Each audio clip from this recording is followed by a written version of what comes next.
Welcome everyone to episode 42 of Retro Encounter, RPG fans' #1 game club podcast, the podcast that's so powerful that we have Square rebooting Final Fantasy XII and adding Final Fantasy Tactics characters to games just because we like them. I'm Josh Curry. With me is a wonderful group of very interesting people. I heard you pause before you said very interesting people. I debated saying something worse. I was like, we'll start nice and I'll progressively get worse. Alright, okay. The person that's speaking out of turn, he's still wonderful. Mike Sollosi. Hello everyone, Mike Sollosi, Monsoon on the forums. You've probably heard me a couple times on this thing. Also with us is Marcos Gaspar. Howdy, Marcos, Wild Armor on the boards. And last but not least, Davi Tesnovich. I don't know what's going on anymore. I don't. But I'm Davi Kaze on the forums and pretty much everywhere. And although I skipped it, but I did remember to introduce myself this time, I'm JD Curry on the boards. But more importantly than what we are on boards and how wonderful we are, we're here to talk about the last story. We've played through chapter 25 now. How is everybody liking it? I want to know what you like about it, Josh Curry. That's not how this works. If I'm a host, I ask questions and then try to avoid angering the internets. But it's your first time. I'm curious. So, I think there's a lot of really great things said about the game on 4.1. The excitement's left me. We'll put it that way. Sure. Some of the things that originally were really fresh and really exciting, I feel like they try too hard to make sure that it stays exciting, and in return, I found it more annoying, and parts of it just tedious. I have a number of complaints kind of about the characters now. I hate the boss system, and I just, the boss system? like any. They come up with these like little gimmicks for every time that there's a boss. Oh, okay, sure. And so like there's little systems that you have to kind of tweak every time, but at the end of the day, it's still you're doing the same thing.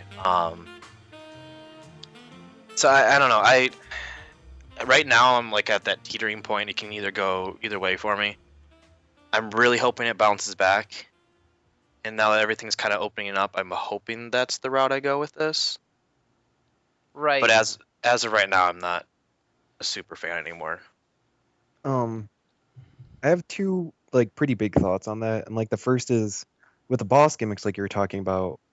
It really reminds me a lot of I played a lot of not a lot. I played a couple months of FF14 pretty recently, earlier this year, and it reminds me a lot of like FF14 raids. Like there'll be specific mechanics you need to take care of, and assuming you do those, there's not really a lot of skill involved in winning the fight. Like it's just sort of completing the objectives and managing to stay alive, sort of thing. Yeah, Not really skill intensive. Yeah, some of the objectives are like hard, like in different ways. Like you have to stay observant, or you have to like react fairly quickly. Like Leviathan Extreme, you have to like watch for when the water flies up on the one side of the boat, and you have to run to the other side, and it's just like every single person doing this exact same thing, and it like kind of looks comical at that point because they just kind of look like lemmings. But like the real problem with that is like if you want battle to not just turn into a hack and slash, like a brainless sort of deal, and you want it to be strategic and tactical in some way, then what else do you do? Phases. That's a really, really easy answer. Phases. So you think like every... So just turn everyone into like a Dragon Quest final boss where they transform a couple times mid-battle? Or at least change up their system. I mean, there's two easy really things that popped in my head. I mean, you brought up Final Fantasy XIV, which I have not played, but I've played a decent amount of World of Warcraft. Okay. And then the second one would be Bloodborne. Which I hate that game, but they do boss battles amazingly well. And you have different, like it doesn't have to transform into anything, it doesn't have to do anything amazing, but if it changed its patterns at least. But that's just kind of extending the same thing though. If they're saying here do this gimmick and then do this gimmick, but it's a phase change that's still essentially the same idea. They just repeat it. Yeah, and really when you are that reductive describing how boss fights work, you can almost say every boss fight in a video game is just following patterns and maintaining the pattern.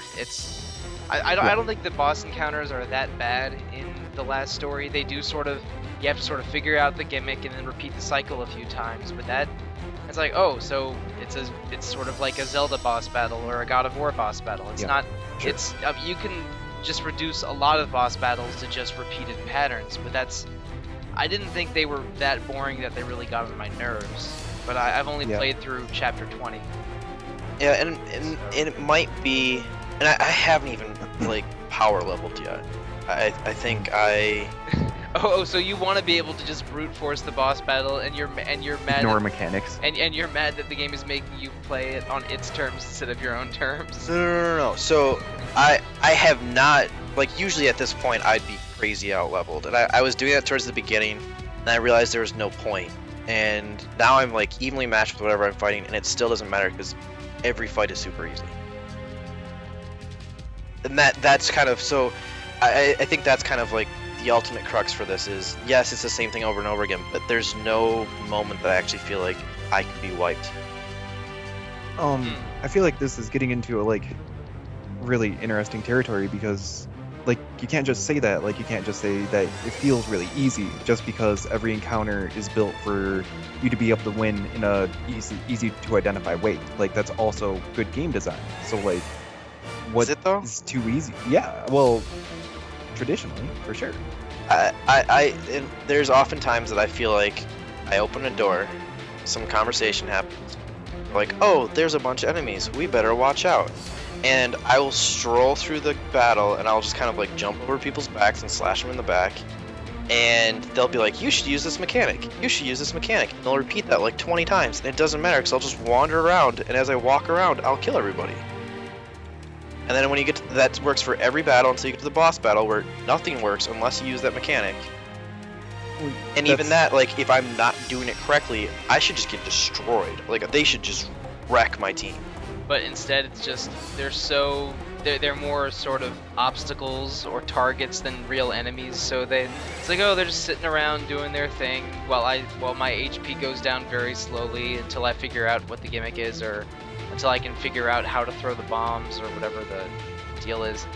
I mean, I guess, but it's not. I mean, I understand where you're coming from, I think, but it's not bothering me as much as it's bothering you. It's obvious. I think, so the bomb one, I actually enjoyed that one. And there has been ones that I found interesting. So like, well, I can go through really quickly, just a couple of them. The lion with the bombs, I thought that was intriguing, except for the bomb throwing system's terrible. Like, I can't, so it took me gets a in minute its- to realize that you could throw them in actual distances instead of just Yep. 5 feet in front of you.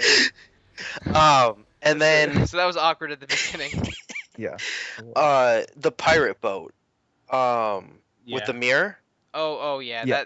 that mirror So- was not my favorite boss battle. I actually thought that was interesting until they broke through the mirror, and because it's such a bad resolution, and partially because I'm kind of colorblind, I couldn't tell the difference between the eye color, so I just swung at everything. Yeah. Oh, And eventually I won. So you heard what's his name? Dangan?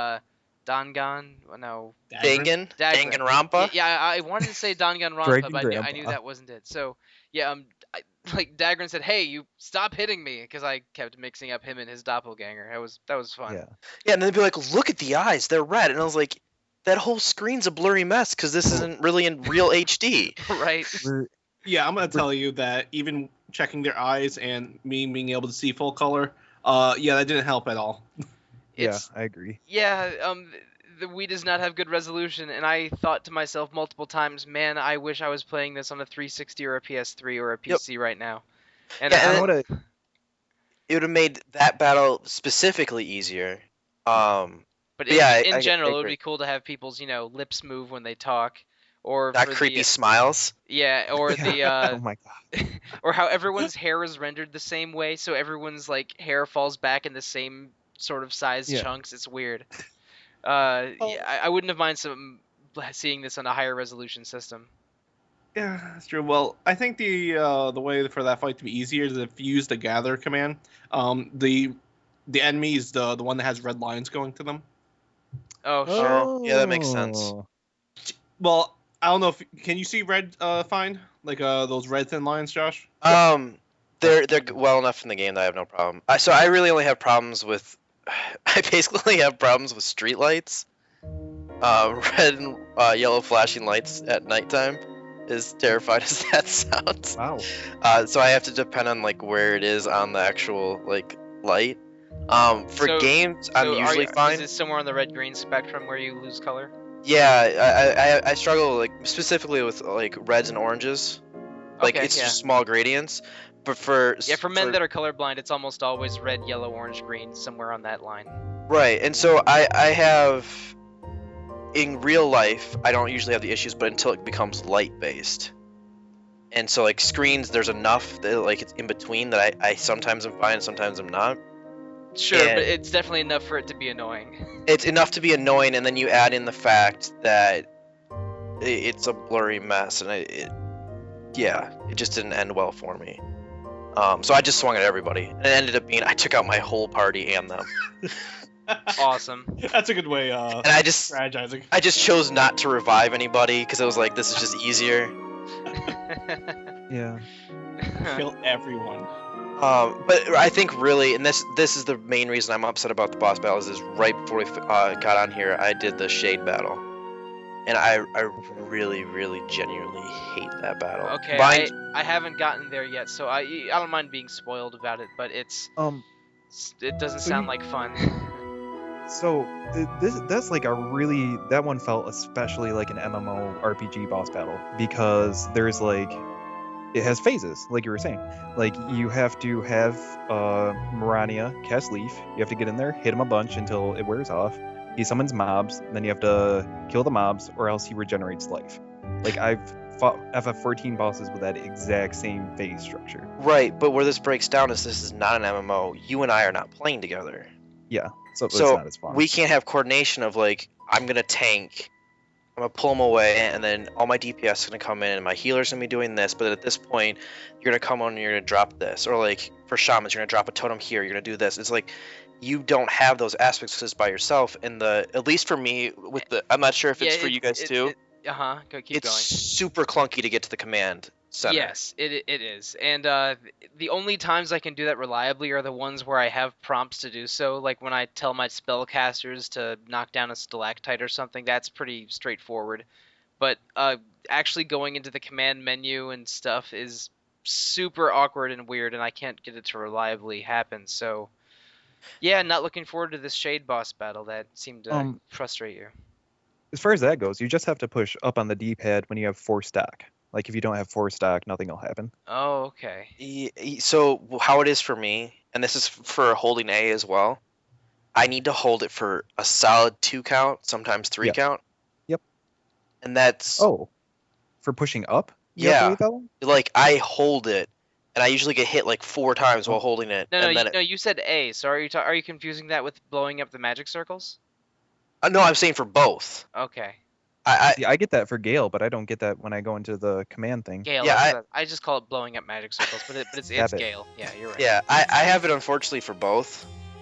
And the command menu is essentially super frustrating. Like, cause that for this battle specifically is like the only time I ever needed it. It felt like, and it wouldn't work responsibly when I needed. So I felt like I was fighting the game on top of fighting the boss, which was extra annoying.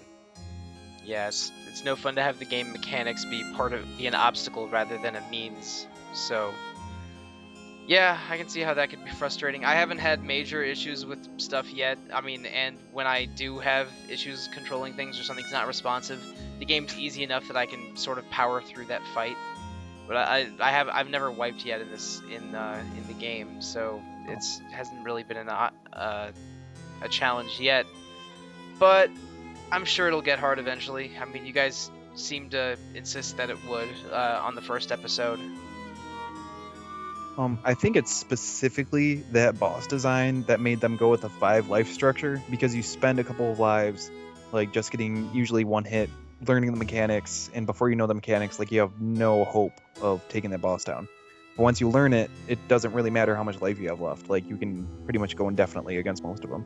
Yeah, and I think so that whole section I think was paced really poorly because you have they weren't necromancers, the dark masters, Yep, Easters, that have the basically Grim Reaper guys. Yeah, they have like golems. And so like the first time that one comes up, like that is the first time I was like, you know what, this is actually kind of intimidating. Yeah. And you kind of sort of figure it out in the second time you have to fight it, which I find annoying that they make you fight it 3 times in a row. But the third time they have 2 of those golem guys, and it's like, all right, this is a legitimate fight. I need to concentrate. This seems like a big moment, even though it's just a regular enemy. But I thought that was really well executed. Yeah, that was fun. And then to go directly from that to probably the worst encounter in the whole game, at least for me. It just didn't pair well for me. I'm glad you brought up that fight because I had like a really specific thought when I got to that fight. I was like, man, 2 of them, that's going to be intense. And then I was like, but I wish this game like kind of did 2 big enemies at one time better. And then I was like, what games are good at doing that? And it's like, oh, Bayonetta, that'd be amazing if Platinum made an action RPG like that. And then I realized they are. Like, wow, I'm so excited about that freaking new Nier game. Oh yeah. Yeah. I still have to get around to playing the first one. Right. Oh, well, I should too.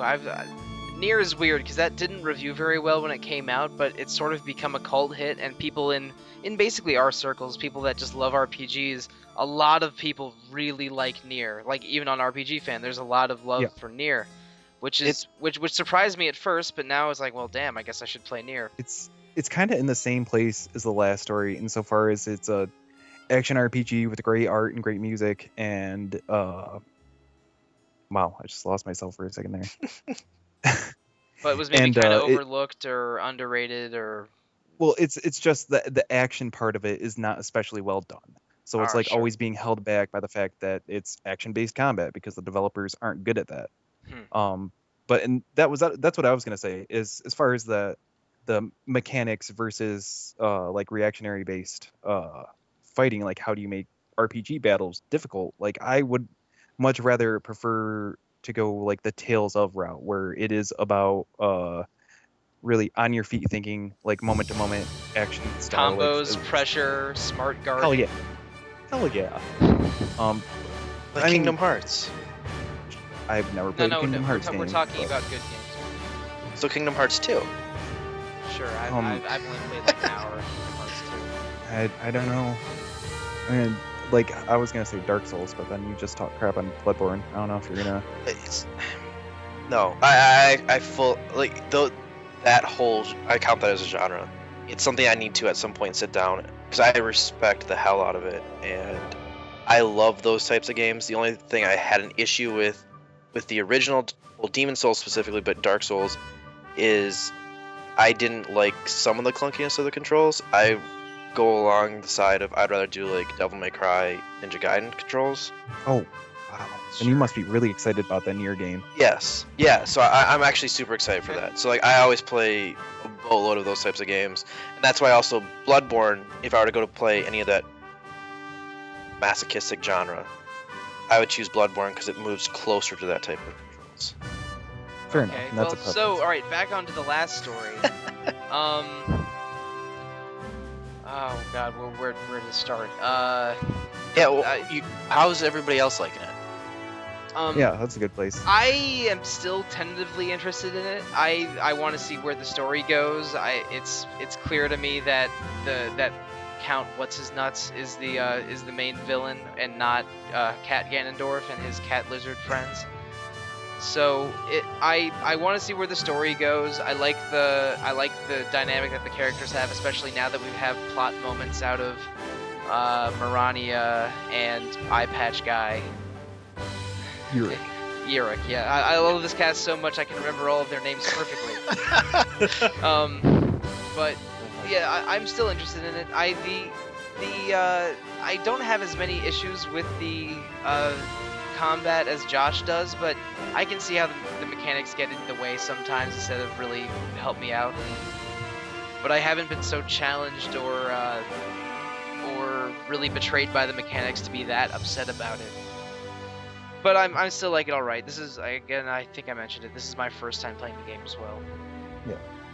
So yeah, I'm tentatively still excited. I want to see some plot stuff pay off though before I really decide if I like it or not.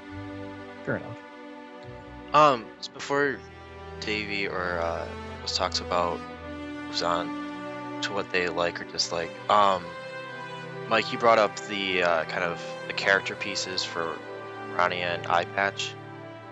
Yurik, yeah, they yeah, and I think it's chapters it's either 14 and 15 or 15 and 16, right around there. You get shipwrecked on an island, and each one of them has a little, 4-battle adventure in a contained area that gives you some insight to their characters, which is, that's fine. I didn't think it was that illuminating or interesting, but at least you get a pretty good weapon for Yurik out of it. So yeah, so I actually really liked those. And my question was going to be, can you skip those? Is that like the first optional content of the game that you can just full on skip? I don't think so, because there's a guy that's trying to unjam a door inside the ship, and every time you do one of those missions, he unjams it a little bit more. Oh. When you do both of them, then he catches you, and he's like, "Hey, I unjammed that door. Want to take a look?" And then that's where I remember him saying that. Plot. I remember him saying that, but I didn't realize it was attached to those events. That's I thought cute. that my first time too. Like, oh, I don't have to do this. All right, and then it's just this guy banging on the door, and I'm like, well, it's like, well, I've already talked to everyone on this ship 5 times. I guess I have to go back to Yurik and talk about his daddy issues for a while. So that's, and I understand not every game can be this huge branching path. I guess that would be one of the things that does annoy me about this game. Like, it'd be really cool if those were more like Mass Effect 2, or those are like loyalty missions. You can do them or you cannot do them, but it might have an effect with like dialogue later on or how they act around you. But there's a moment specifically in chapter 22, 21, 22, when after you become a knight and you're like, let's move this island, and Lisa comes out and is like, don't do this, and she gets smacked. Mhm. It's like, you know what, if I was this person, I'd be like, you know what, screw you, and I'd walk after her. And if you can, they give you an option to say no, and you can walk away, but you can't go anywhere. And yeah, that is weird. so they give a lot of these options, but it doesn't mean anything. And then they have these huge optional chapters, but they're really easy to miss. And so it's just kind of funny how they show off choice in the game. Yeah, the game's extremely linear, and the point where I'm in the game right now, right after you finish 19 and you have the option to do the Haunted Mansion or whatever, that's the first part of the game that really feels non-linear. And chapter to chapter, it's basically a corridor game. You have a set path to go through, and it feels very directed, which, I don't love that. I like it when I don't mind the linearity in the game as long as the world feels big and there's a lot of lore or stuff happening that it feels like a bigger game that I'm playing. But I don't know if it's hitting that level for the last story. It's really straightforward and sometimes it feels like a corridor action game, like a Devil May Cry, just in how the stage layouts are, instead of a big large cast RPG. And I don't know if I like that yet. I mean, if I end up sort of being a little cold on the game, I'll complain about that a lot in episode 4-3. But as it stands now, it's whatever. I guess this is pretty linear. I don't understand people that complain about linearity in video games, especially in terms of replayability. Like, hey man, do you like books? Do you ever read a book over again? The book didn't change, man. Why? It's like, well, you change. You experience it differently. You see different things. Like, you don't have to have a new play experience every time. That being said, this game really builds up like a couple dramatic choices that really feel like they should be branching points, and then strip down the illusion. Yeah. That's. I feel like some stuff must have been lost in development in this game, because I don't know if you guys have felt like this, but like every time I go into a chapter, like especially like Theoric in Marania chapters, like it feels like these environments could be anywhere in the game, and you see environments a lot like them like not long after that.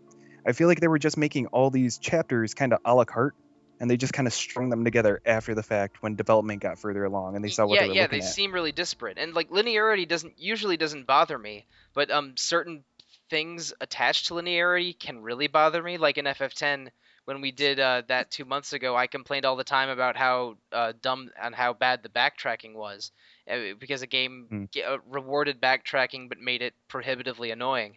For this, it's super linear and the stages feel contained, are super contained, but it's impossible to revisit anything. It's and the game is basically has a mission structure rather than feeling like a contiguous world. And one thing I like doing in RPGs is experiencing a full contiguous living world. And the last story only really has that when you have in the parts where you're walking around the castle town. The city. Yeah. Mhm. Yep. And when it's Yeah. good, it's good. But sometimes it's like the game feels small to me because of how it's structured, and that doesn't give me a positive impression. To be fair, I think one of the focuses of this game was really to deliver like a small story. Like it really focuses on this like one group of people in this one island nation, like in this one part of the world. Like it never becomes a save the world kind of thing unless you, I guess, suspect that the Garak are a threat to the entire world, which is kind of up in the air. Yeah, I'm not sure if the Garak are a bigger threat or if the Baron or the Count is a bigger threat. And look, especially since he's a Count, does he seem like he should be a Castlevania character? Like, doesn't he look like Dracula in Symphony of the Night a little bit? He's got the trench coat, he's got the flowing locks, he's that like 40-year-old badass looking dude. He looks like Count Dracula, like Konami Count Dracula. Yep, you solved it. Okay, okay. He's already a Count. He has the hair and the coat. He's Count Dracula. Also, why does everybody have an eye patch? No, 2 characters have eye patches, but that's everybody. Sure, okay. There are more people with eye patches than glasses, which is a little weird. If I remember correctly, there's like a really good reason Yurik has an eye patch. Yeah. But I don't think that's true of the Count. He has an eye patch because he wants to look like a freaking badass, is why. His eye patch is weird. Isn't it like taking like a good portion of his face too? Yeah, it takes up like a third of his face. It reminds me of... Sorry, Davey. It reminds me of Metal Gear Solid. And Big Boss's like eye patch that's not really an eye patch. See, that has he's really like a electronic... Konami Count. He's a Konami character stuck in a Mistwalker game. Yeah. Yeah, now that you say that, I could see him being in Metal Gear Solid as well. Like, I could see him done that style. Yeah. Oh, that's great. Sure.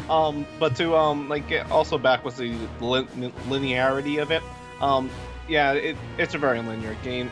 What I would have liked, even if they said like, hey, this is gonna be a narrow hallway game, that what they did at Stargazer's Tower, where Zale fell into the water, like a whole cutscene, a whole little bit on that. I wish they did that with the other like times where you have an option to choose one or the other, and give you a little cutscene, reward you for going the other route, rather than saying, or like when Zale's confronted by Ashtar or whatever his name is, something about like Lisa, like why'd you do this, or defend yourself, and he just he has the option of it seems like the choices in court should change what happens in court, but really it's the same no matter what. Yeah. That's fun. That's that's like I was saying, it really dramatically builds up some decisions like that just don't pay off. Yeah, it's a bummer. Yeah, and that's at the core. If you listen to the Final Fantasy X podcast, you listen to Mike and I argue about linearity. Yeah, we've already been through like 50% of what we're arguing about now. I lean towards it's actually better to be linear because you have more. If you're looking for story, you're gonna have a much more concise story. And I don't mind linearity either. It's just I want the world to feel larger than it is, and I want the linearity to not be frustrating. And in Final Fantasy X, it doesn't hit one of those boxes, and the last story doesn't hit the other of those boxes. Yeah, and that's for me. And we talked about this on 4.1, and I know Davey's a really big fan of this. It does a really good job of pacing the battles and making each of them seem important and have a reason for it. But where it breaks down is with those story choices. Just don't give them to me. Yeah, I would agree. Don't give me a choice if it's actually just "but thou must." That's insulting my intelligence at that point. And that's where the linearity for me in this regard upsets me. Okay, we are on the same page there. So we still haven't gotten Davies from Marcos' thoughts. So Oh, take it away, guys. honestly, the biggest thoughts that I've been having playing through again, like first of all, I do enjoy it a lot more now that I played FF14 because the whole mechanic in boss battles makes a lot more sense to me. Like it's something I learned how to do and get good at and cope with psychologically, I guess. Because like it can feel dumb. Like there's a fight in FF14 where everybody has to spread out and in sync run in a little circle so they don't get one hit. Like what is that? What? That's a real thing. Like Yeah. it looks like you're doing a synchronized dance, but it's optional content anyway. But like I cope with that stuff a lot more now. So I think I'm enjoying these fights a lot more.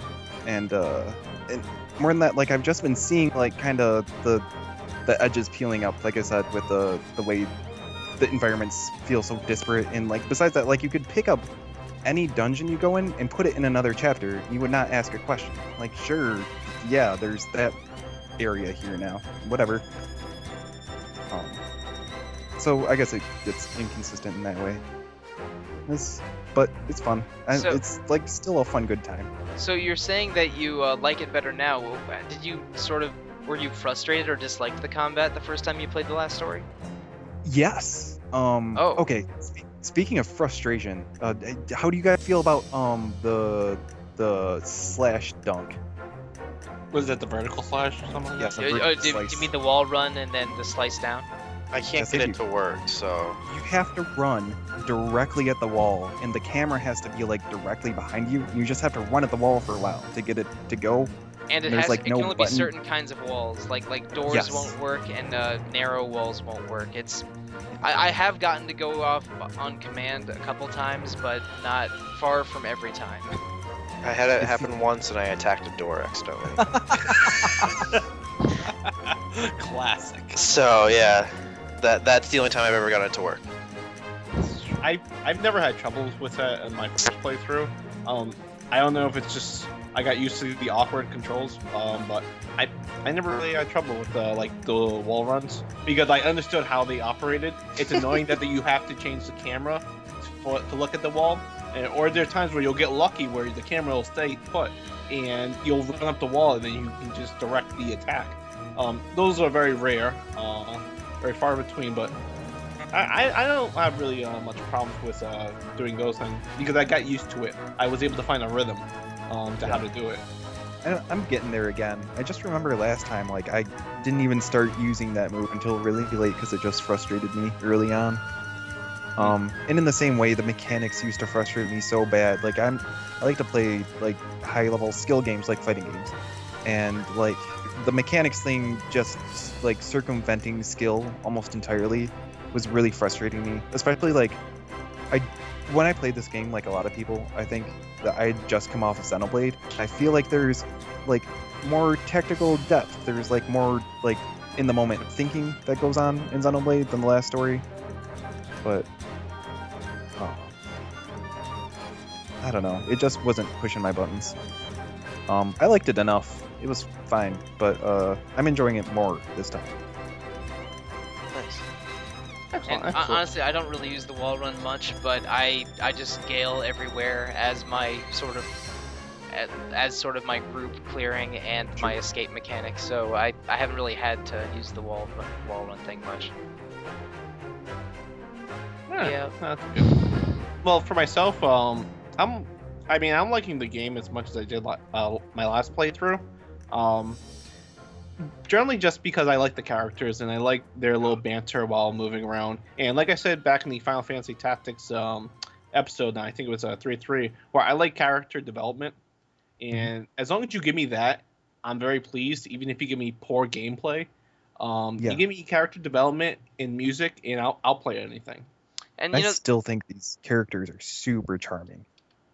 Oh my god, it's like that one picture you posted about Soren's comment. Like, I'm gonna get so drunk my arms are gonna fall off or something like that.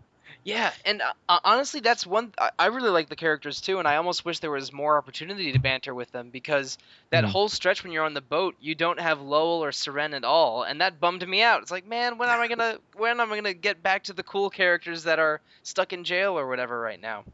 And Yeah. also the Haunted Mansion segment, even though you have, I think, your whole party except for Lisa available, you have to do that encounter with Dagran, Lowell, and Yorick, which Yeah. is Yeah. kind of a bummer. It's like if I had my way, I would have subbed out one of the dudes for Seren because I think she's super entertaining. But yeah, Yeah. yeah, like the party banter is great, the characters are fun, and I almost wish there was more of it. When they're actually bantering, I like them. When they're just Yeah. being characters, I hate them. So that's really Okay, I'm sorry. all right. I was like, So- I like you when you're talking, but when they're just being there, I don't like them at all. That's almost the opposite of what you'd assume. So I agree. Like Seren needs to be around more. Lowell's funny in a bar, but outside of that, he just seems kind of worthless. And he's like a level 5 character for me because he's never fought in anything. And then I'm progressively thinking that Dangan Ranpa Dangan Ranpa. yeah. is going to betray us, and we're gonna have to kill him. So I don't like him anymore. Really? Yeah. Doesn't he feel like the leader? Yeah. Like he No. there's something going on. What would his end game even be then? He's. He's gonna get your hand and he's gonna attach it to you. His Well, hand. Did you guys, He's gonna do you take guys your wonder about powers. when he runs after Zangrak and you run after him and you just Yeah. find him on the floor or whatever? Oh. It's like, Yeah, that what are is you weird. doing? And He it, just knocked him out. And then he just walks out of prison like, yo, I'm gonna talk to the Count for like Yep. 4 days while you get Yeah, he tortured. starts doing some shady shit. Yeah. Like there's moments that's like, I will not be surprised now if he just completely screws all of us over. Yeah, I Yeah. almost think the opposite. I think he's almost the character that's most likely to die or make a sacrifice, so Oh. that because I think he Dale dies. I think he genuinely cares for Zale, and I can see a situation where, I don't know, Zale does something stupid and almost dies to save Lisa, but then Dangan Ranpa dies instead. Oh, That's the plot twist I'm expecting, but I don't know anything because I haven't played this game. the only way Danganronpa dies is if Zale expresses his love for Lisa, and so he attacks Lisa and kills her, and then Zale kills Danganronpa. Oh, because Wait. Danganronpa and Zale Danganronpa wants him and Zale to be together, right? Yep. I have a new male couple that I'd like to start shipping with Oh, this no. episode. Are we gonna do a I- different? Are you gonna ship a different same-sex couple every episode? might. You gotta stick to the same one at least. No, Have no, some this commitment. character- Oh, so he It's doesn't, Derek and have Bartender, he right? doesn't have an OTP. He just sees Yeah.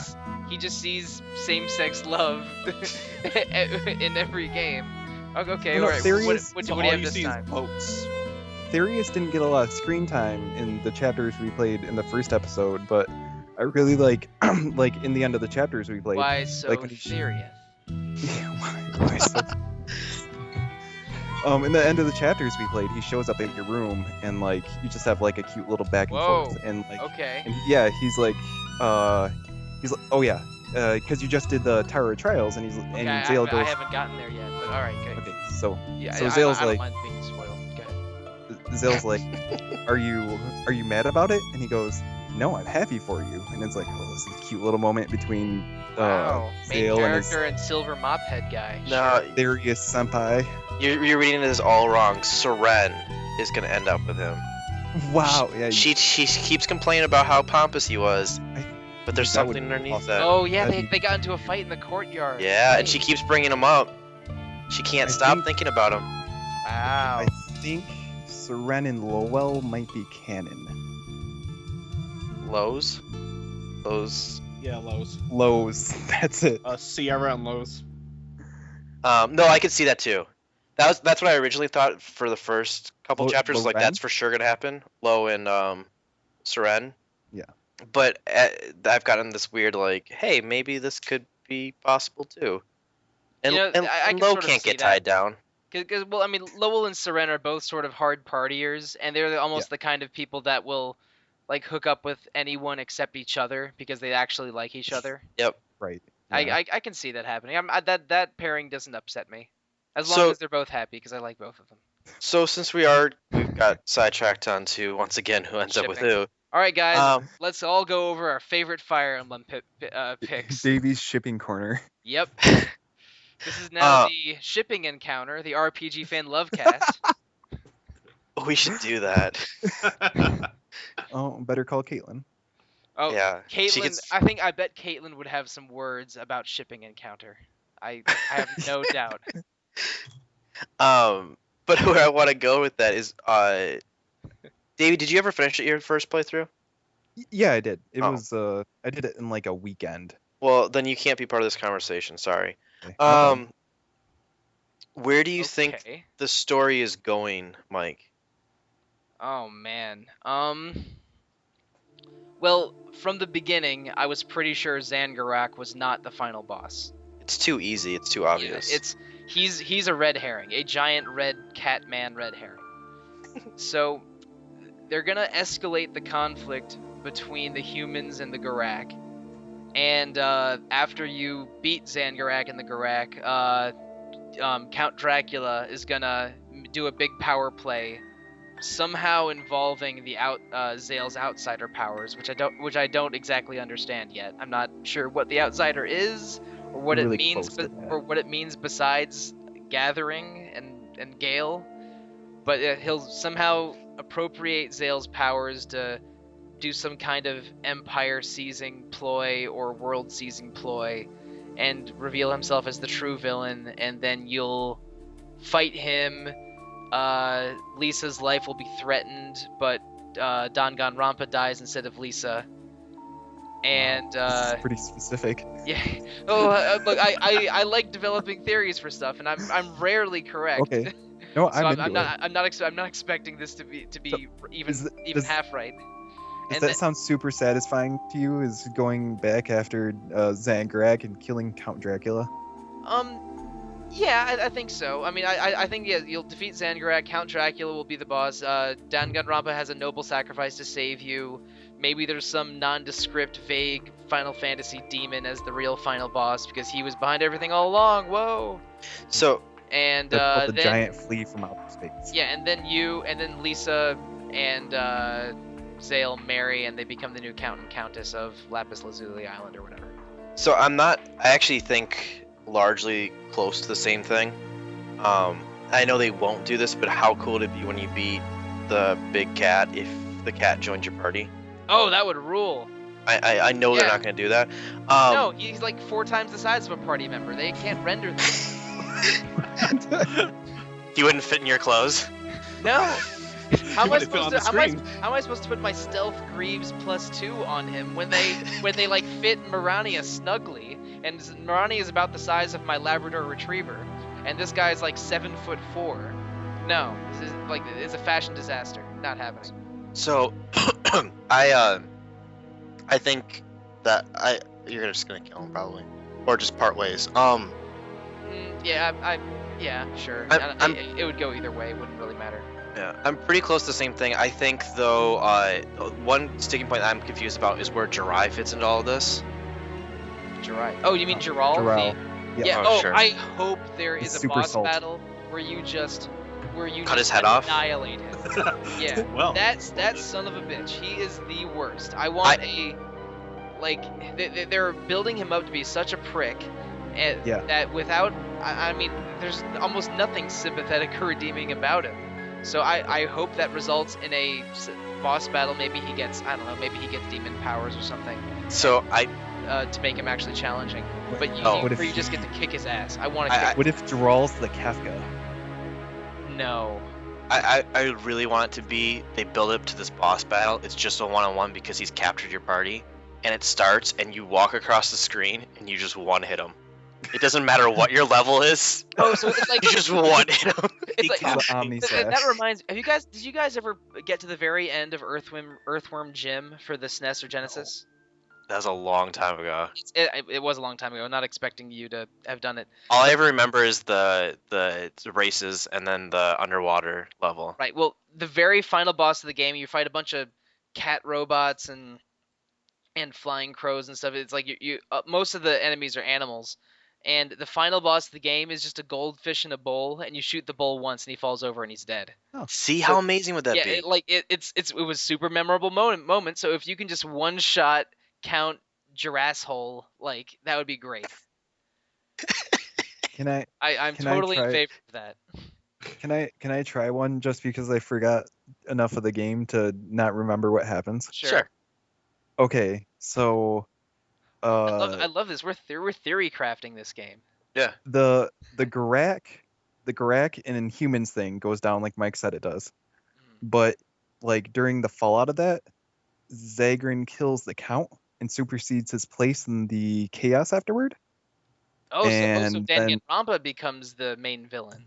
Yeah, and he starts manipulating Zale because they're childhood friends and using him until Zale gets mad, and then maybe Dagrin's the boss. I could see that, but caveat to all of that, the final boss is the outsider. What is the Oh, outsider? I thought Just the outsider. always. I thought the in all outsider was. theories. So like Zale's power betray him and take some kind of form, and you have to fight Zale's glowy blue arm powers. Well, you That haven't gotten sounds- there yet, but there's like an arm that reaches out of a stone Yeah, that makes you miserable and then moves an island, but you're sad about moving the island. Yeah. All right. So okay. So, But so your the misery outsider, but and the outsider pain. is an actual person and not just the name of his it's powers. a being. It's a something. Yeah. Sure. All right. It's an Um. entity. Oh, I guess we can't do this because I'm sure. So I'm just gonna have to put my last little thing out.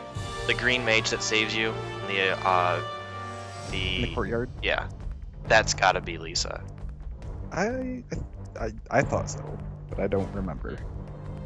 What do you think, Marcos? You know. I don't know, Jack. Okay, good. I think we're all kind of on the same lines of. Yeah, all of that. and none of us are earth-shatteringly different from the others. I mean, there's a bunch of ways this plot can go, and I'm just, I have an overactive imagination with this sort of thing, Yeah. so I'm filling out the story, and it'll be exciting to see how wrong I am when I actually get to those plot points. It's pretty well laid so far, you know. Yeah. Yeah. That's I going back to actually something that's been going on, so we can all talk about this. I actually like the story moments. Like I have little problems with here or there, like being able to interact, but when they actually lay out the story, I think they do a stellar job. Yeah, you know what actually impresses me with this game is, well, first of all, I don't think there are any out-of-engine cutscenes. It's all rendered in engine, so it feels like, so the story scenes seem like they could have happened in regular gameplay, and which that's not exactly uncommon, but the way they do camera for these story scenes is really interesting. It's very cinematic. Like when after the trial where Zale gets acquitted, he has a conversation with the general in the courtyard.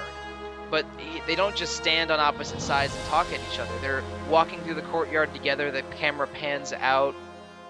They like, and they're actually having a sort of a normal walk-in conversation, like two real people might. And I actually noticed it because I was like, wow, they aren't just showing us their portraits alternating dialogue at each other. They're having a real scene together. And that was a really cool way of presenting that. They didn't have to do that, and it really enriches the experience for having done so. It's really nice Oh. until they switch to the actual portraits staring at Right. each other. Yeah. Okay. They don't abandon the portraits staring at each other dialogue, but when they don't do that, it's really cool. Yeah, they do a really good job with that. I thought the best instance of that was when you're in court and it gives you like the low angle, like backlit silhouetted shots of all the people interrogating you and the Right. judge. Yeah. Yeah, that was really creepy and good. So It makes the judge seem really threatening, and like, Yes. and Zale is like, well, okay, as someone controlling Zale, I'm kind of intimidated by these nobles that clearly hate him, Yeah, why is whenever especially Zale's Jurassic. walking, yeah. And why is his vision blurry? So like It's you're, because you're this is a game for the Wii that can't actually render HD graphics. no, but really, like you're leaving your prison to go to like the interrogation, and like all the other than like the middle 6 inches of your screen, everything's like black. I think it's just because everyone's like backlit, so all you see are the shadows falling on them from the back, like forward. It looks like he's passing out. At least Yeah, that's how it does. But Well, he's, I mean, but he's maybe walking. maybe He they're can't pass out conveying- and walk at the same time. It could be that he was, occasionally tortured and occasionally starved during his imprisonment, or he's in darkness and like there's a weird effect for having been, going into light for the first time in days. I don't know. It's blurry and weird and sort of disorienting to me, but I'm sure there's some justification, some logic behind it that I totally don't need. I mean, whatever. That was not part of the game where the presentation and camera were my friend. Oh? So yeah, Josh, I don't know if you realize this, but at RPG Fan, your official title is news editor, correct? Sure. Well, Marcos, Davi, and I are all actually music editors. And Really? And we have not talked about the really excellent soundtrack that The Last Story has, except in passing. So you're telling me I should just mute my mic and start playing Hearthstone? No, I'm saying that I wanna hear all of our perspectives on how we think the music is, starting with you, Josh. So come on, lay it on us. What do you think of the soundtrack? So I really like how they have these mellow points, and it builds up with the drum beats. It swells into a crescendo. No, there's music. Congratulations. Are you? Josh, Oh yeah, you play things silent a lot. I was about to say, are you even have the sound on, Josh? No. So after the whole debacle with the whole humming and staring at a blank screen for a couple minutes, Right? Oh, I forgot all about that. yeah, I've had the volume on for the rest of the game. Oh, Have I'm you proud thought of you. that the encounter music sounds like Metal Gear Solid music? This game's a Konami game in disguise. Maybe now that you mention that, I'm not gonna be able to think of it. But I do remember thinking that some of the like battle music did not seem to fit, or like it seemed to be from a different game. It fits the game fine, but it reminds me of other things. It sounds like Metal Gear Solid music. It's pretty great. Yeah. So and you guys can go out and you guys can go crazy now.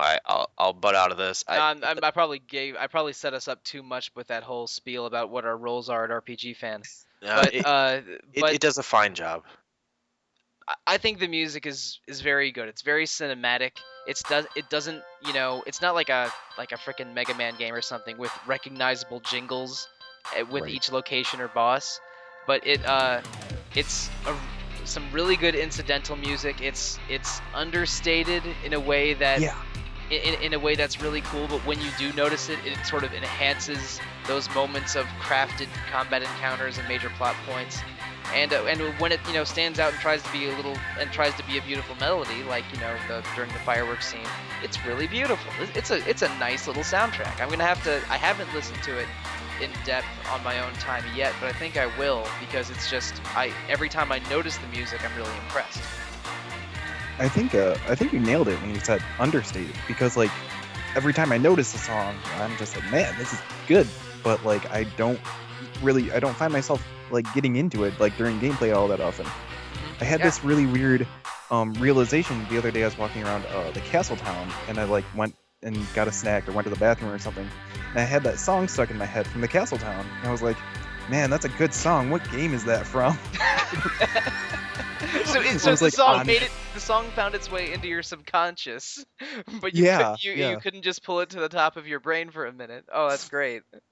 Can you even hum that song? So I can't even remember what the castle song is. But I know I really like it. Oh, I don't think I could hum it either. But like when I think the song, when it the music in the game, when it's trying to fit particular moods, it succeeds. I've never noticed the music getting in the way or being unpleasant.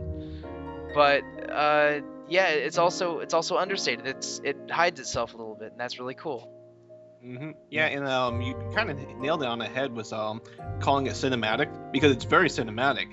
And like for those who listened to last episode, when I was going through that list picking the music, a lot of it was cinematic music, and I just really liked how it wasn't like some kind of a like crazy melody or some kind of crazy piece of music.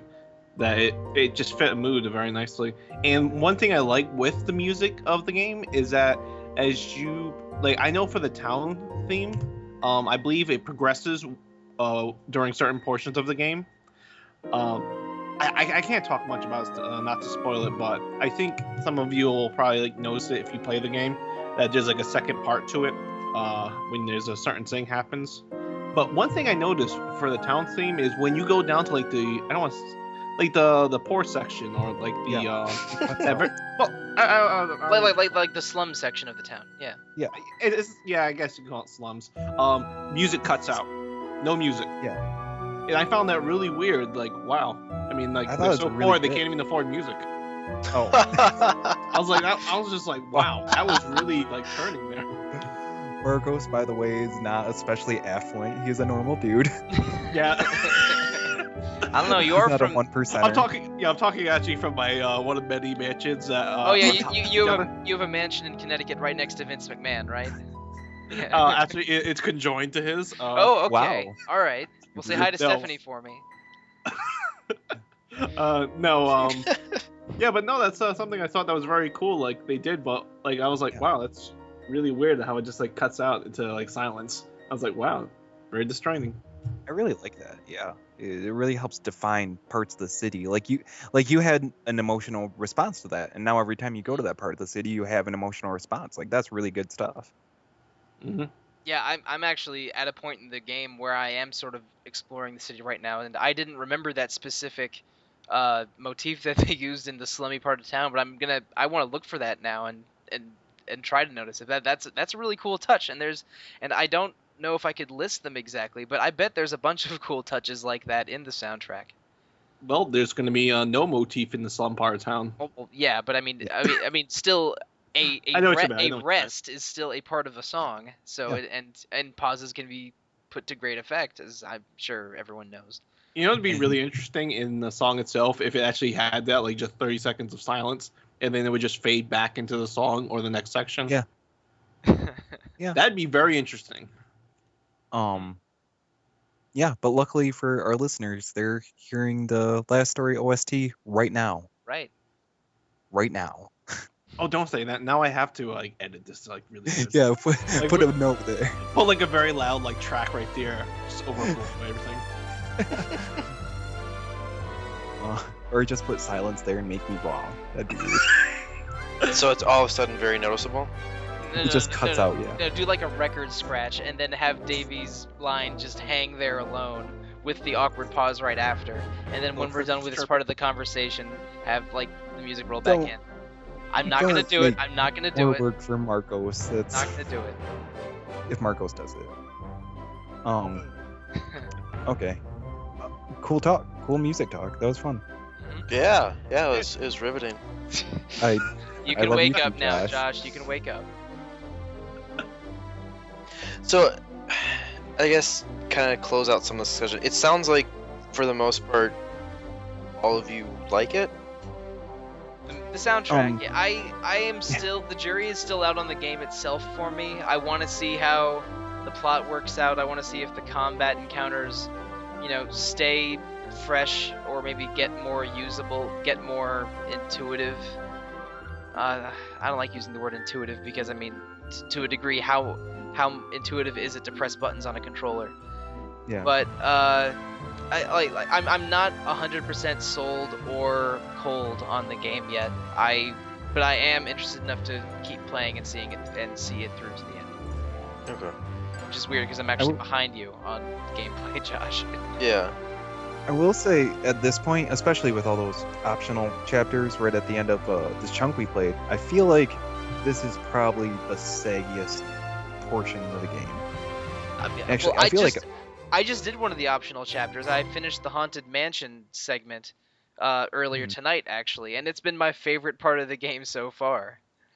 I mean, really liked it. I'm not saying they're bad, but like after doing, I think there's like 4 of them right there, and you just kind of feel like you're just like not getting anywhere at that point. It just felt a little saggy to me, but at that, I was gonna say like I feel like almost all RPGs feel saggy at this point to me. Like, okay, I have the carrot dangling in front of me, like I want to know what happens next, and I don't feel like you're giving it to me as fast as I would like. Okay. But that's just me. That's fair. Yeah, I don't know. I go back and forth tremendously with this game. You aren't like dreading playing the rest of it, are you? No, not Is it like dreading. that? And Marcos did mention that the last several chapters are on the short side, like they might be 1 or 2 encounters and then a plot point and then next chapter. So it I don't know if it's 1 or 2 encounters, but it should be small, or at least hopefully it'll go fast. Because it does pick up speed. Like no more of those side quests. Like they throw it at the end of the game, like the optional ones I'm talking about. Yeah, and that's so there will be a point in the game where it sort of like races to a finish with all at once all the optional stuff is out of the way. Am I looking into it too deeply? I don't know. And that's when this game is chugging along, I really like it. It's when it decides to pause. Hmm. And it feels like it's meandering. That's where it's like, you know what? Like, I kind of get that vibe. I have this weird thing with the last story, at least right now. Like every time I'm like, I know I have to play it for the podcast, and I'm like, oh man, I don't want to do that. And like after about 5-10 minutes, I'm just like I'm having fun. Like I'm on the edge of my seat, just like grinning.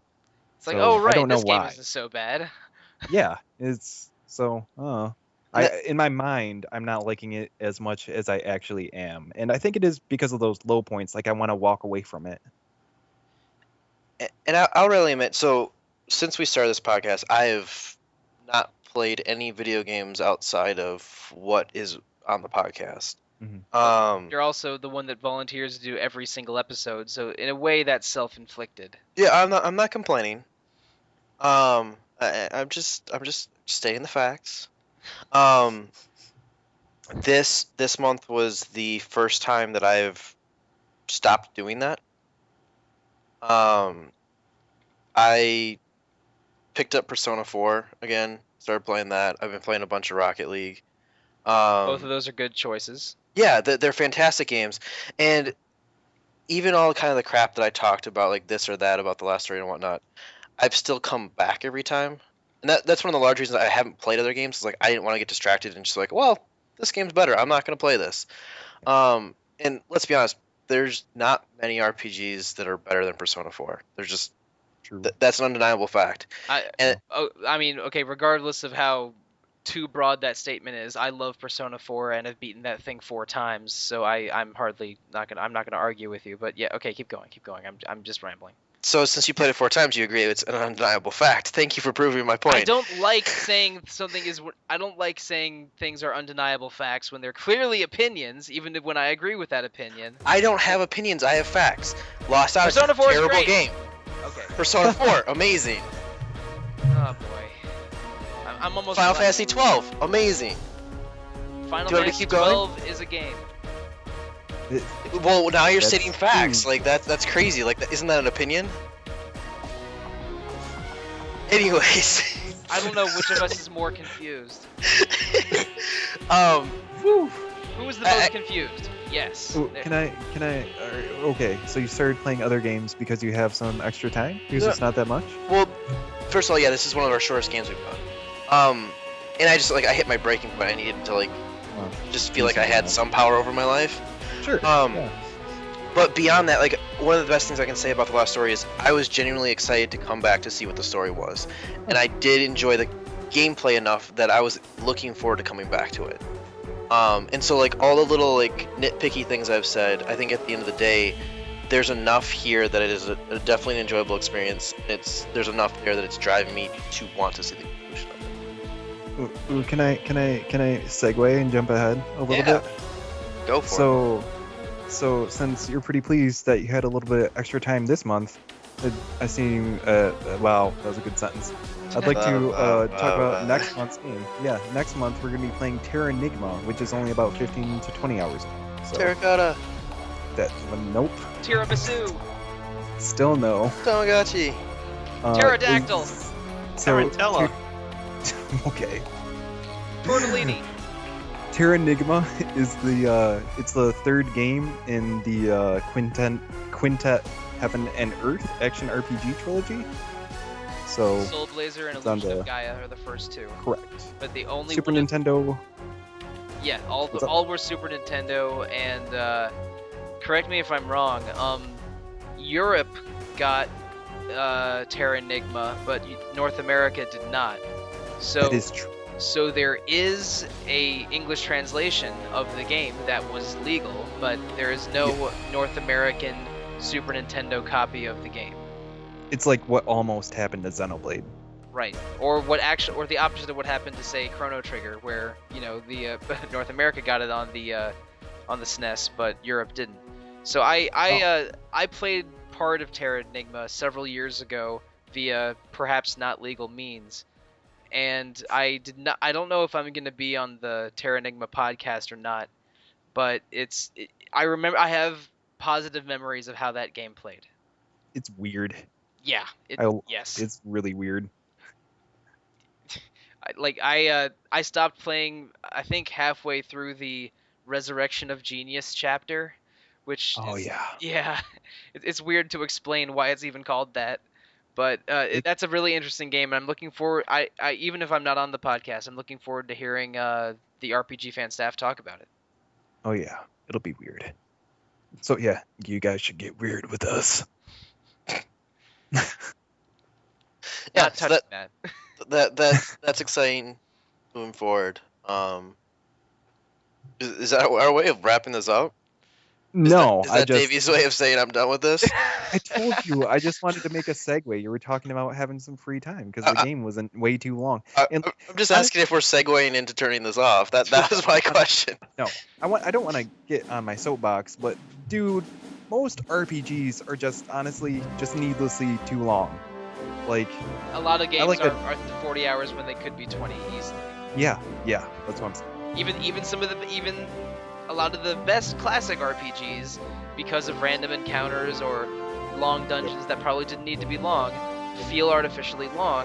And I mean, you can like that or not depending on how much you like the game, but maybe Final Fantasy VI is too long, which is weird because that's one of my favorite games of all time. Same, yeah. But no, the last story and Terra Enigma don't really waste any time. They have scripted encounters instead of random encounters, and a relatively short runtime compared to their peers. Like, I mean, you mentioned Xenoblade as a contemporary RPG, and that thing does not need to be as long as it is. I definitely sunk triple digits into Xenoblade. I think I was in the neighborhood of 90 hours on that. Ugh. So, yeah, I mean, some even really good games are sometimes maybe too long, and Terra Enigma is not one of those games. Yeah. Oh. Yeah. No, I'm excited. I was just trying to be excited, Josh. Yeah, Josh is a little bit of a downer this episode. People aren't allowed to be excited on this podcast. That's not how this works. Yeah, I'll have to be miserable. This is the most, I mean, as someone who thinks of you as a jaded person, this is the most jaded I've ever heard you. I have not gotten angry. I have not sworn at anybody. I have not muted anybody. I have not turned this thing off. I don't think you've ever sworn at us. Well, not out loud. Oh, okay, sure. I don't know. I feel like I was pretty upbeat. I didn't get too upset about things. Well, I mean, also, we did talk a little bit before we started recording. Oh, you're saying I got it all out of my system beforehand? Yeah. I thought that's what you were trying to do. I will say, I think you highlighted a great point about the last story, though, which is strengths and weaknesses. And, like I got into this game originally because I was like, cool, an action RPG. I love those. And, like, it's not that great as just a standalone action RPG. But the writing and the characters, the plot development is all pretty engaging. So it's got its ups and downs. Yeah. No, I agree with that. The combat's totally serviceable, but it's not a reason to play a game. Yeah, serviceable is probably the right word. I don't think the combat is getting in the way of me enjoying the game, which like combat that's really bad or frustrating can do that. But the last story has not hit that negative level for me. Not at all. Yeah, I'd agree. I think that was just a bad segment of the game, and unfortunately for me, and I think it's unfortunate that it fell right before we're gonna do the podcast. Oh, right. Yeah. It's just unfortunate timing. Yeah, that was Uh, like the last thing you did in the game before. Yep. Yeah, okay.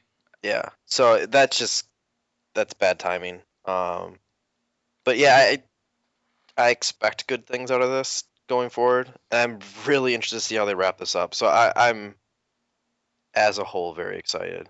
I really want a boss battle where you just beat the ass of Lord Geralt.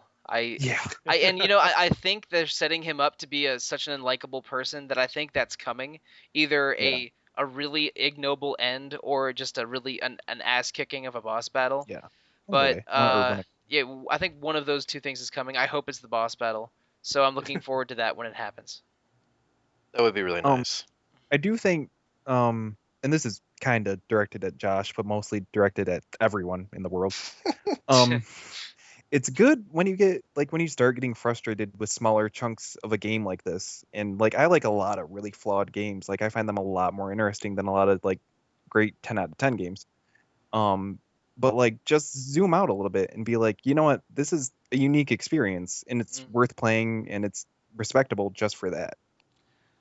I watch a lot of terrible movies, and I have convinced myself that because I watch some bad movies and enjoy them at some levels, that I can appreciate the really good, 4-star movies more because I know what makes a bad movie bad, and that gives me more insight into why a good movie's good.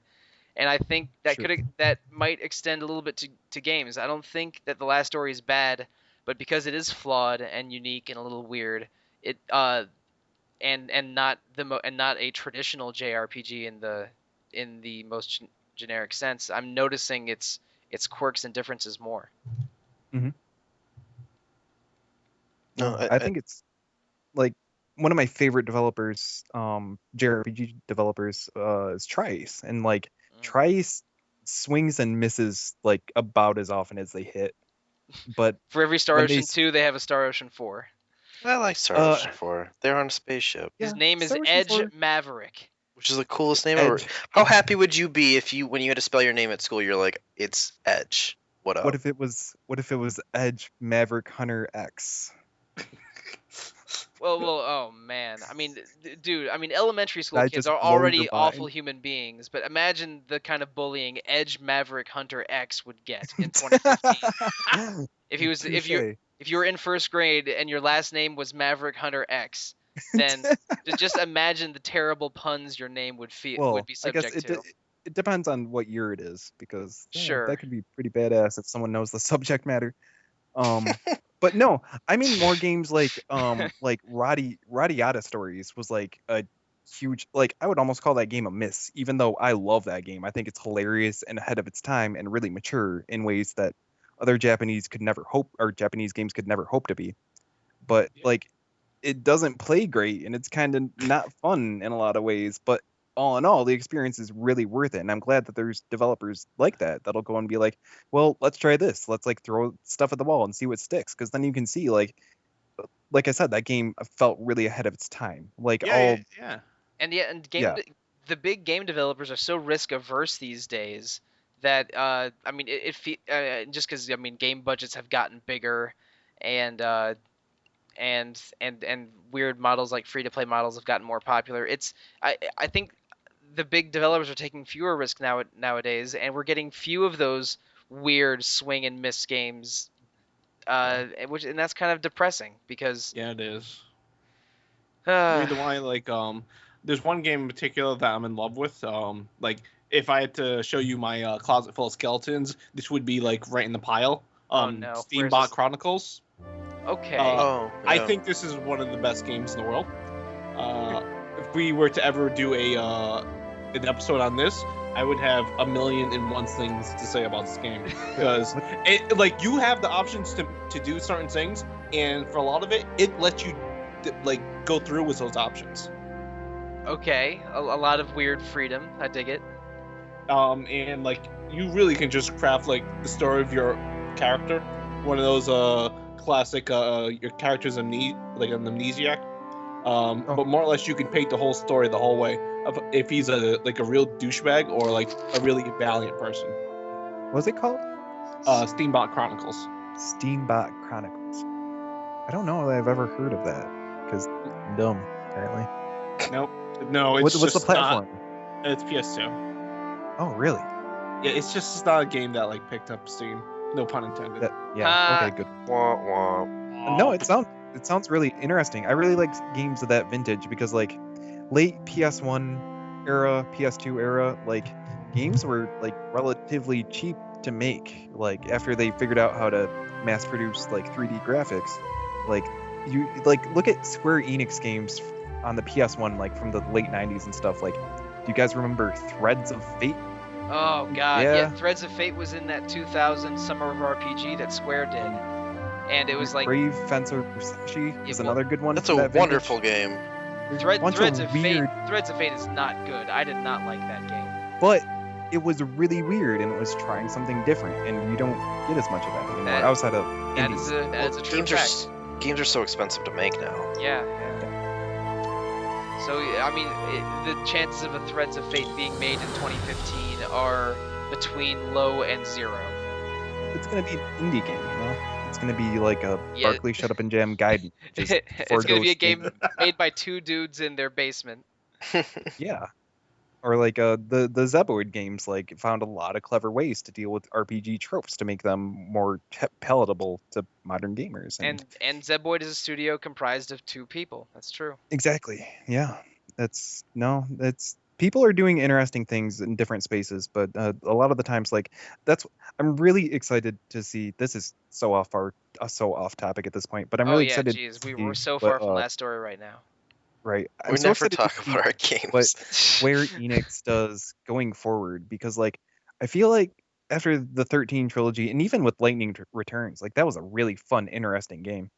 I feel like they've kind of got a different head on their shoulders, and like especially with all the shakeups that have been going on, like I really want to see what they do with 15 because I think it's going to be unlike any game I've ever played. Yeah. Well, that's also because it was supposed to be the best game from 13 back when they showed the first trailer.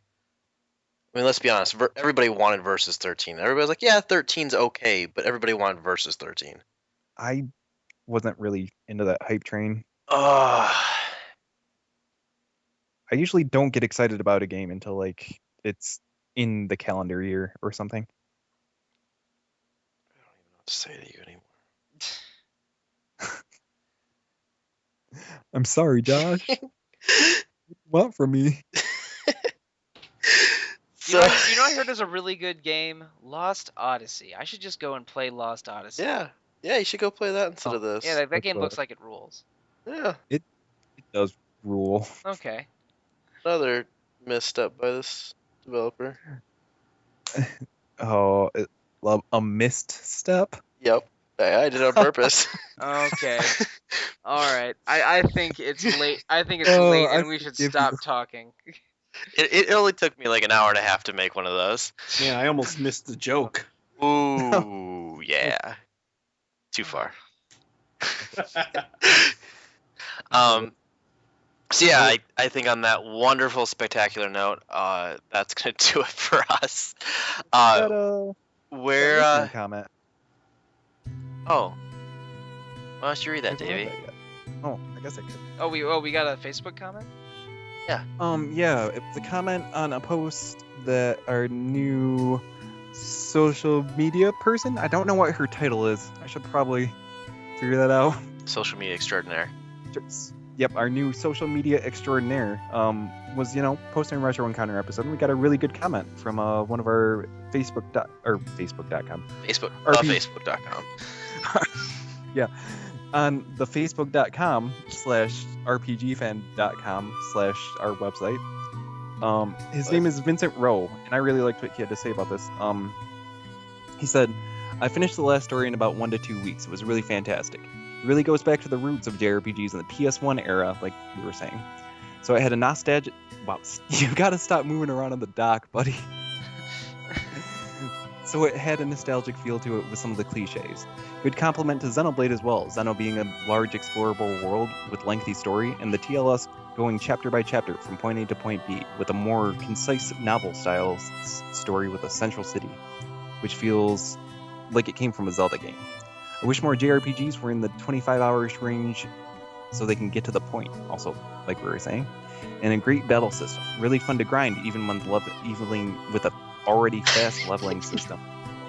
The magic circles and diffusion and crossbow sniping system is different to the past battle system designs, which, like I said, like pretty much everything this gentleman says is right on the money. Except like for that exactly how we crossbow feel. comment.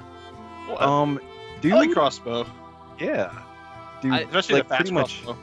I like Pretty shooting. much- I like shooting the stalactites and having them fall on the cat lizards. Pretty much every encounter in that game, I start with Wizard Slayer arrows, and I just snipe out any mages or healers. I just shoot bananas at people. I was gonna say I just That- that people, That, especially when they're sitting down in the chair and they still manage to trip. I tripped a pickpocket to catch him in a foot race with a banana peel, just Nice. earlier tonight for a side quest in the castle town. I just want to tell you that's a beautiful sentence, Mike. There were some interesting nouns strung together in that sentence. No doubt about it. That is an emergent gameplay experience, my friend. Oh boy. So, like I was saying, that's gonna do it for us. Where can we find all of you on the internets? Like Twitter, Davey? I'm not big in the tweet game. I can't twitzel like the kids do. Good start. Good job, guys. Good job. All right. What about you, Marcus? Wow. If we're talking about personal Twitters, yeah, you can find me at Rhythmru.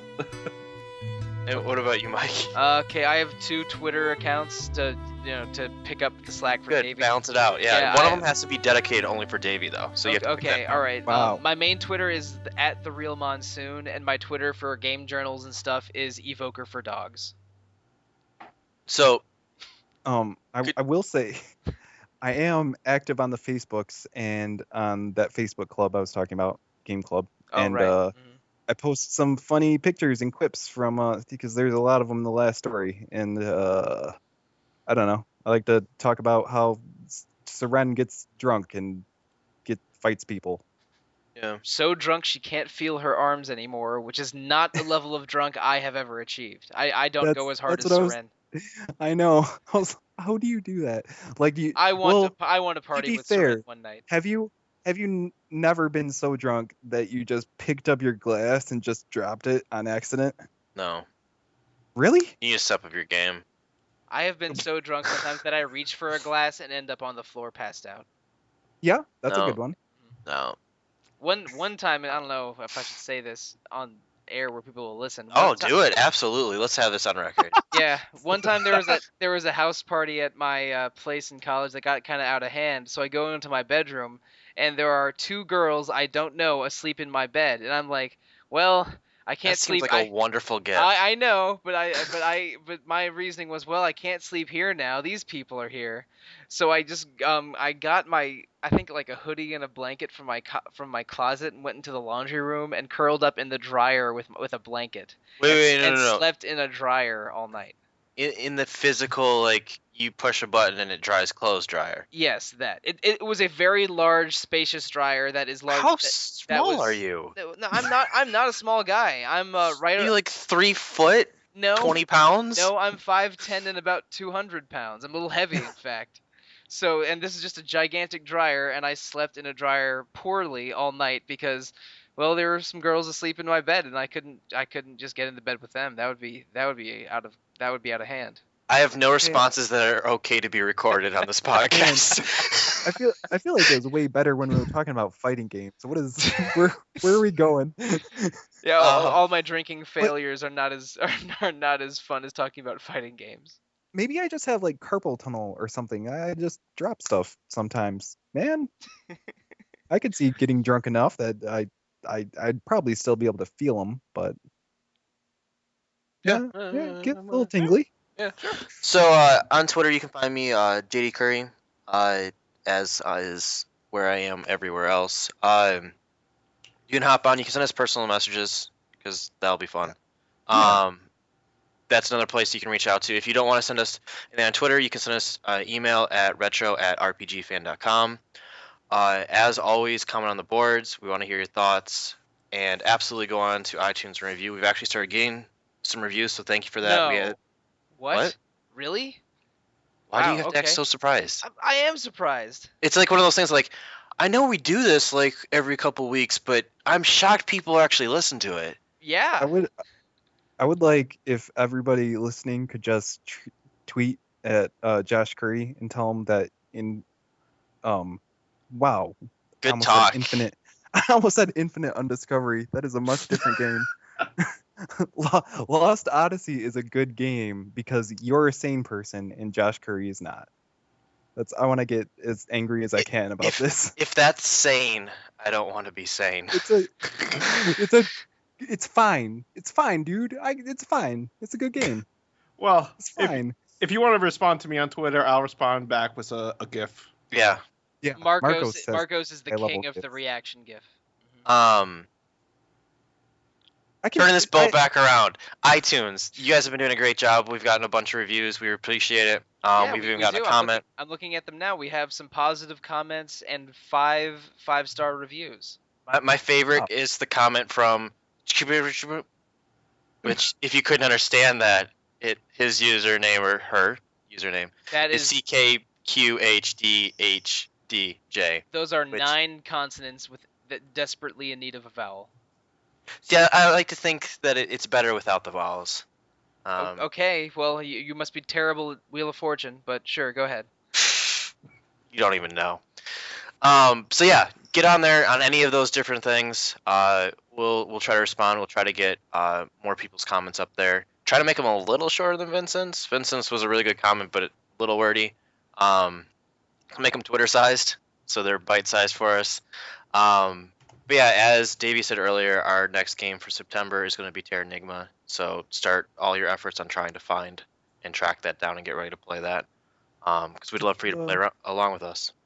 Did you say the email already? What? Did you say the email already? Oh yeah. Retro@rpgfan.com if you want to email us. This is like the 12th episode for me now. I got this. I've even gotten to the point that I'm able to say my name at the beginning. We went through a rough patch for like the first 8 episodes.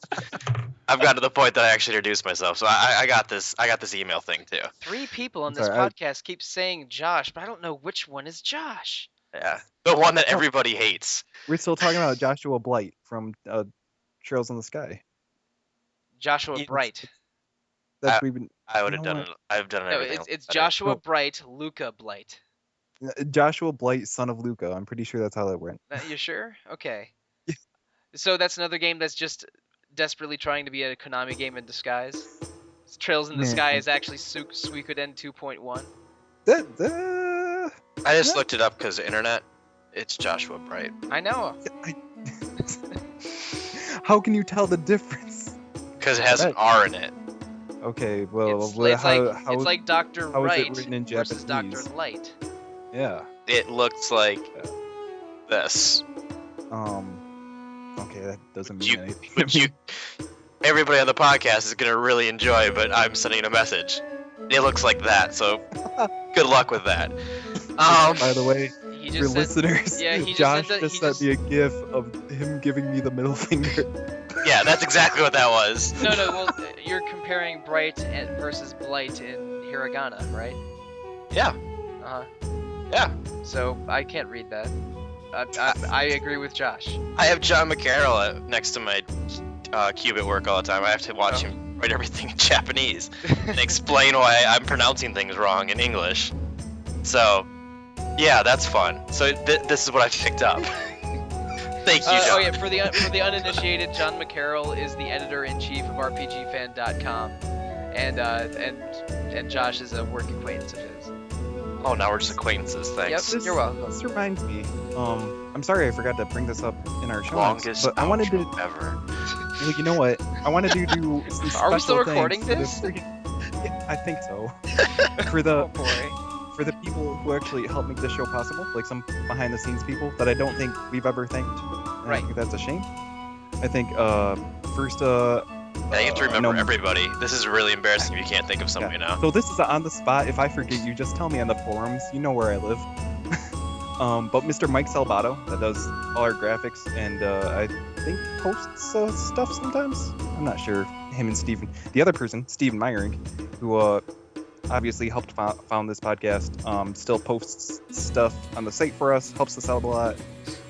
Steven, Mike, Marcos Gaspar, who you may know from this podcast you're listening right now. Can't thank him if he's here. That's not how this works.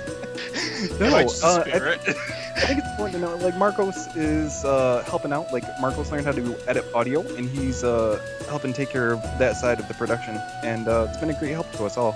Yeah, and like that's a good point. Like we've talked about this before. This is all a big learning process for all of us. So if there is weird audio things, if you don't want our outros to last 10 minutes, if you're sick and tired of us talking about everything but the game, Which again, I don't think, has anyone ever said that to us yet? I'm pretty sure they just turned it off. But yeah, as you were saying, like, send me a message on Twitter that I'm an annoying jerk and I should be nicer to everybody, or any other sorts of messages. You can put it on the boards. You can let us know. We might change. We'll take it into consideration. Well, we might change. I don't know about Josh. And I should mention one thing that we do take into consideration is your recommendations for what games to play. We even keep a big running list of all of the games that listeners have suggested that we run on this show. And we look at that list a lot when we're choosing our games month to month. So please keep talking on the forums and Twitter and the Retro RPG fan email. Keep suggesting games to us because we want to know what you want us to listen to play. Yeah, and in all honesty, even beyond that, when we're just doing something that's editor-focused, a game, I use it as a tiebreaker. If I know that you guys are really excited for something. Yeah, so. if there's like a tied vote in the internal vote we have of what game to like. So, as always, just get noisy, get loud, and we're happy you keep listening, so keep coming back. Thank you. Party on. Be excellent to each other and party on, dudes.